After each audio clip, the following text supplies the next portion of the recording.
Ամեն դեպքում կխնդրեմ անդրադառնաք այն ոլորտին, որի հանդեպ սրտացավ եք, որի խնդիրները միշտ բարձրացնում եք, բանակ, պաշտպանություն, տեսնում ենք, որ ինչքան խոսում են բարեփոխումների մասին, զուգահեռ չեն նվազում դրվագները մտահոգության, տեսանք հենց այսօր դժբախտ պատահար, ինքնասպանություն եւ այլն, այս մոտեցումները բարեփոխման օրակարգերը որքանով են արդարացնում իրենց։ Նախ սկսենք այն հանգամանքից, որ երբ որ ասում են բարեփոխում,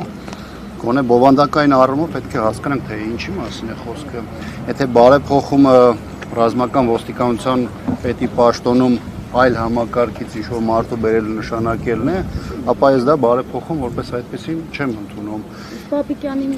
Ներողություն ավարտեմ, վերջում շատ երկար կարող ենք խոսել։ Հիմա երկրորդը, երբ որ ասում են Պապիկյանը հանկարծակի այցեր է իրականացնում, երևի Անի ջան, դա է ասում,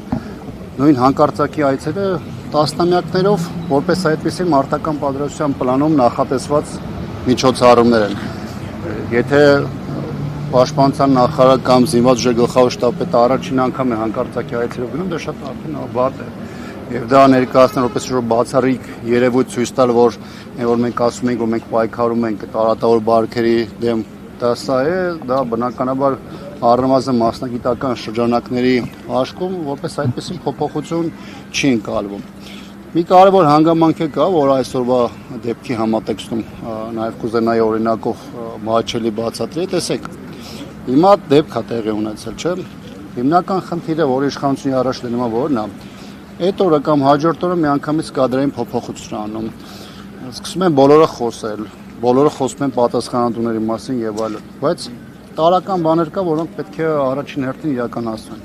Առաջին հերթին դա ծառայողական քննություններն են։ Մինչև ծառայողական քննություն չլինի, չավարտվի, չհասկանանք, թե իրականում ինչ է տեղի ունեցել, ում պատասխանատվության դաշտում է եղել, առանց դրա որևէ որոշման կայացումը անթույլատրելի է։ Հայաստանում հատկապես վերջին տարիներին սա եկած է առաջին պլան։ Տեղի անում մի հատ իրավիճակ, ներևս հստակ չի գործի հանգամանքները, բայց մեկը տեսնում է զորամասում փոփոխություններ, բանակային կորպուսներում փոփոխություններ։ Մարդիկ չպարզած թե ով է թեմայի պատասխանատուն, պաշտոնատար անձին կոնկրետ մեղադրանքներ են հնչեցնում այս կամ այն պաշտոնյայի հասցեին։ Նույնը տեղի ունենում այս վերջին շրջանում տեղի ունեցող տարբեր միջադեպերին։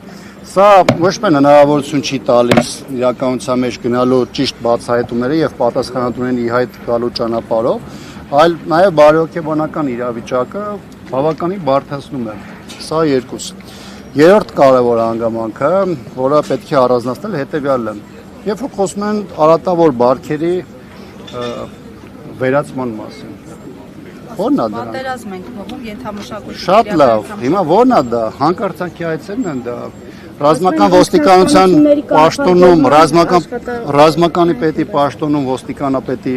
նախկին ոստիկանապետի նշանակումն է, ես դա բարեփոխում չեմ համարում։ Գերատեսչական աշխատանքային խումբ է ստեղծում, որը համակարգելու է վարչապետի աշխատակազմի ղեկավար Մակունց Փաշինյանի աշխատակազմի ղեկավարը, այնտեղ նշված են ովքեր են լինելու պաշտպանության նախարար, կրթության, գիտության, մշակույթի, սպորտի նախարար, առողջապահության նախարար, զինված ուժերի գլխավոր շտաբի պետ, ազգային անվտանգության ծառայության գլխավոր դատախազության քննչական կոմիտեի ներկայացուցիչներ եւ այլն եւ այլն։ Ի վերջո պաշտպանության նախարարությունը չէ այն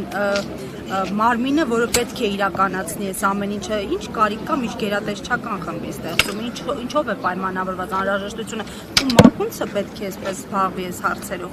Քաղաքական գործոնը, եթե նույնիսկ մի պա դնենք մի կողմ, եթե այդ գերատեսչության աշխատանքները համակարգում է մի անձ, որ առհասարակ որևէ առողջություն չունի զինված ուժերի հետ, դա արդեն դրանով իսկ զախողումը ապահովված է, սա մեկ։ Երկրորդը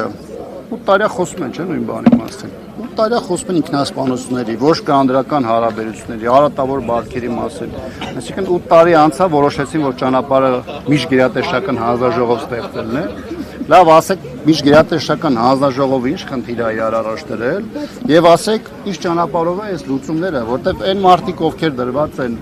ի պաշտոն այդ հանձնաժողովի կամ միջգերատեսչականի հիմքում, Դրանք որևէ բան է իրավիճակում չեն ասում։ Մի բան էլ էլի, քանի որ դուք ոլորտին քաջատեղյակ եք, ինչու նման քայլեր օրինակ արագ չէին իրականացվում, երբ որ 15 զինծառայողներ կասկածելի հանգամանքում վարվեցին այդ կացարանում, ինչու նման այդ արձագանքը նաև չկար, որտեղ մի տեսակ տպավորություն է, որ Սուրեն Պապիկյանին քավության նոխազ են ուզում դարձնեն, բայց մենք ունեցել ենք բազմաթիվ դեպքեր, հասարսուր բազմաթիվ ողբերգական դեպքեր, որից հետո օրինակ, չգիտեմ, Աննա Հակոբյանը չէր անդրադառնում, մենք տեսնում ենք ինքնասպանության դեպքերին են սկսել անդրադառնալ, կամ այդ քննադատությունները ոչ միայն ընդդիմության կողմից հնչող, այսօրվա Փաշինյանի արձագանքը, եթե հիշենք օրինակ 15 զինծառայողների դեպքում ինչպիսին էր Փաշինյանի արձագանքը, համաչափ չէին հաստատ։ Հիմա տպավորություն չի ստեղծվում, որ քավության նոխազ են ուզում դարձնել Պապիկյանին։ Գիտեք, ընդհանրակ, մեկ շաբաթ առաջ էր ոնց որ կառավարության բրիֆինգում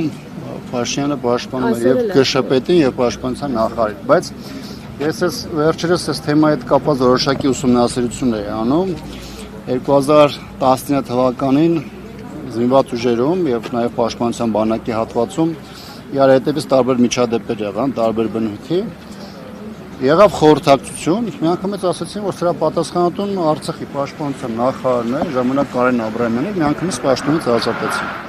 Հիմա տեսեք, ունենք գրեթե նույնատիպ իրավիճակ, նաև պարբերականության առումով։ Հիմա նույն մարդիկ, ովքեր որոշումներ են կայացնում, այսօր հայտարարում են, ասում են, չէ, պաշտպանության նախարարն ու բանակի գլխավոր շտաբի ինչ կապ ունեն, այ հեսա մեղավոր, սա է մեղավոր։ Ընդ որում ասում եմ, ոչ ծառայողականի արդյունք կա, ոչ քրեական գործի հետևանքով կա կոնկրետ գործի հանգամանքների բարձում, որ ասենք, որ լավ, այս իրավիճակում գտել եմ գլխավոր շտաբի պետի հրամանները պատշաճ ձևով չեն շարադրվել դրա հետևանքով աղել, այս մարդուն հանում են կամ այս մարդուն չեն հանում։ Արցախի պաշտպանության բանակի վերջին հրամանատարին, որ խորհրդական էր, ինքը իրեն եւս ազատեցին նաև Ռազմիկ Պետրոսյանին, ազատվեց նաև Մելիքսեթը Պողոսյանով, Սերլիջուն կարծում էր, որ մոլորվել է թշնամին։ Ցանկից ասած, ես չեմ կարծում, որ սրանք առաստաղ որևէ առողջություն ունեն զինված ուժերում արկա խնդրարոց իրավիճակների հետ, որովհետև ձեր կողմից նշված խորհրդականները, որքան ես եմ տեղյակ, անմիջական պատասխանատվություն այդ մասով չունեն, ես կարծում եմ, որ դա որոշակի քաղաքական պայմանավորվածություն է եղել։ Ինչ վերաբերում է Արցախի վերջին պաշտպանության բանակի հրամանատարին, իր մասով ոնց որ պաշտոնական որևէ բան չեղավ, իմ իմանալով ինքը ոչ թե պաշտպանության նախարար, գլխավոր շտաբի պետի խորհրդականա Գիտեք, ինչեւ հիմա մեծ թվով հարցերի պատասխան չի տվել, այդ թվում նախկինում իր ենթակայության տակ գտնվող բենզինը վարելիքակսուկային պայեստի պայթյունի եւ դրա հետևանքով շուրջ 250 մարդու մահվան հանգամանքների հետ կապված։ Իդեպ նմանատիպ հարցերը երևի իշխանությունների համար որևէ կարևորություն չեն ներկայացնում, որտեղ 23 թվականից արդեն 3 տարի էր անցել, բայց դրա հետ կապված որևէ բան չկա։ Եթե նրանցից մեկը, այդ թվում Պաշտպանության բանակի նախկին հրամանատարը որևէ ընդդիմադիր խոսք հնչեցներ, որևէ ընդդիմադիր հանրահավաքի մասնակցություն ուներ, պարզ է, չէ՞ որ մեկ տարվա ընթացքում միանգամից միջև դատական վճիռն էլ կհայտարարեն նրան մեղավոր պատասխանատու ու մեծ ժամկետով կալանավորման գնար։ Հիմա ըստ իրավիճակի գործում են։ Նաև ձեր ասած փոփոխությունները ես չեմ կարծում, որ այսօր իրավիճակի վրա կարող են լուրջ ազդեցություն ունենալ։ Երկրորդն էլ ընտրովի չպետք է զբաղվել, եթե այս մեկը Յուրայինն է, եթե այս մեկը Լյուբիմչիկն է դնենք այս կողմ, այս մեկը մեղավոր չի, մնացածը մեղավոր են։ Եվ կարևոր եւս մեկ կարևոր հանգամանք, տեսեք, ցանկացած փոփոխություն, այդ թվում օրինակ Ազատի դեպքով տեղի ունեցած այդ հրեշավոր ըստ էության բան էր, միջադեպ էր, այդ ձևի մեծ ծանր հետևանքներով։ Հիմա ինչ ա եղել այդ ժամանակ։ Ես հիշում եմ դեպք է եղել դրա հաջորդ 2 օրվա ընթացքում ում հասրեցին այդ կորպուսի, ում հրամկազմը հեռացրեցին։ Զորամասում ով կար հեռացրեցին, հետո նոր սկսեցին հանգամանքները պարզել, թե իրականում ով էր մեղավոր, ով էր պատասխանատու հասկանում։ Նախապես կարծես թե նախաքննությունը ավարտած համարելով գնահատական հնչեցրեցին ինչ ա եղել, նկարագրեց Փաշինյանը ինչա տեղի։ Իհարկե, նաև էծեւի, այսինքն սցենարն էլ միանգամից քաղաքական հայտարարության ձևով տալիս են, դատաիրավական համակարգն էլ ըստ այդ հնչեցրածի շարժման։ Նույնը վերաբերում է 44-օրյա պատերազմին։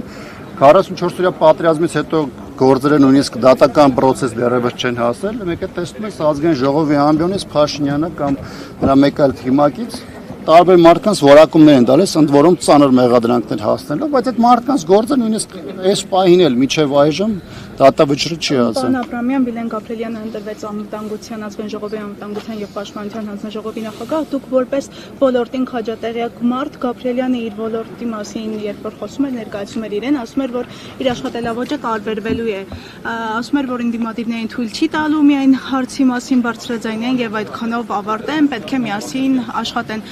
Ինչ կասեք, կհաջողվի իրեն պատշաճ նախագահել տվյալ հանձնաժողովը։ Համար դա շատ անհետաքրքիր հարց է, իր անձնու այդ հանձնաժողովի նախագահի պաշտոնը ընտրելը ոչ մի ձևի հանրային տեսանկյունից հետաքրքրություն չի ներկայացնում, ինչի համար, որովհետև կառավարությունը իր ծրագրում գնում է իր առաջնահերթությունը, այդ թվում պաշտպանության եւ անվտանգության ոլորտում, խորհրդանի իրենց հատվածներ գնում են դրանց իրականացման հետևից։ Թե ինքան դեղ կլինի, թե մեկ այլ մարդ կլիներ, առանձնապես բան չի փոխվի։ Եթե խոսքը զուտ խոսքի մշակույթի կամ ընթացիկ քննարկումների մասն է, ես չեմ կարծում, որ դա առաջնային հարց է, որ այսօր քննարկման առարկա է, այնպես որ այդ ընտրությունը իմ համար որևէ հետաքրքրություն չի ներկայացնում։ Շնորհակալ եմ։